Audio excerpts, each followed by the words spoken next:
विद्येश्वर संहिता का 22वां अध्याय शिव नैवेद्य और बिल्व पत्र महात्म्य।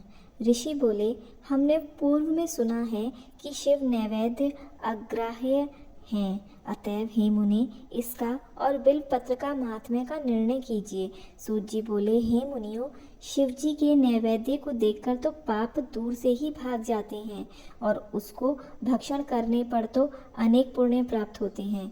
जिसके घर में शिव जी के नैवेद्य का प्रचार होता है उसका सारा घर तो पवित्र है ही, साथ ही वह अन्य घरों को भी पवित्र कर देता है। अतएव शिव नैवेद्य का आया हुआ देखकर प्रसन्नता पूर्वक उसे शिरोधार्य कर शिव जी का स्मरण करते हुए बड़े प्रयत्न से उसे भक्षण करना उचित है। शिव नैवेद्य को अग्राह्य समझकर उसे ग्रहण करने में जो विलंब करता है उस मनुष्य को पाप लगता है। शिव नैवेद्य ग्रहण कर ब्रह्म हत्यारा भी पवित्र हो जाता है। हाँ, जहाँ चंड का अधिकार है वहाँ मनुष्य को भक्षण नहीं करना चाहिए और जहाँ चंड का अधिकार नहीं है वहाँ का प्रसाद भक्ति पूर्वक भक्षण करना चाहिए। बाणलिंग, लोहलिंग, सिद्धलिंग और स्वयंभूलिंग तथा संपूर्ण प्रतिमाओं में चंड का अधिकार नहीं है। हे मुनीश्वरों, लिंग के ऊपर का द्रव्य अवश्य ही अग्राह्य है, किंतु जो लिंग स्पर्श से अलग है वह पवित्र है। हे मुनियों, यह तो मैंने आप लोगों से शिव नैवेद्य का निर्णय कहा। अब बिल्व पत्र का महात्म्य सुने। यह बिल्व महादेव जी का स्वरूप है।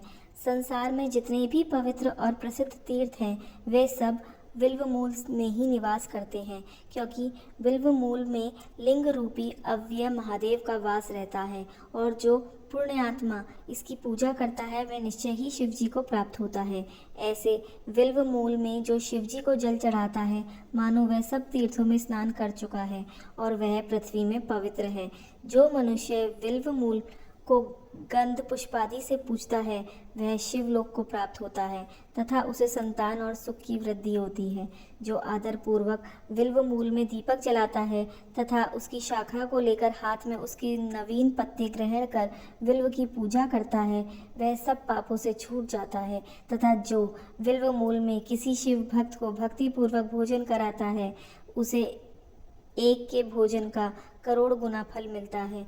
जो बिल्व मूल में दूध घी सहित अन्न किसी शिव भक्त को देता है वह कभी दरिद्र नहीं होता। हे विप्रो, इस प्रकार बिल्व पूजन प्रवृत्ति और निवृत्ति दोनों धर्म वालों के लिए उत्तम है। इस प्रकार श्री शिव महापुराण विद्येश्वर संहिता का 22वां अध्याय समाप्त होता है। हर हर महादेव। प्रभु शिव की और कथाएं सुनने के लिए हमारे चैनल भगवान का अंतर्ध्यान से जुड़ें।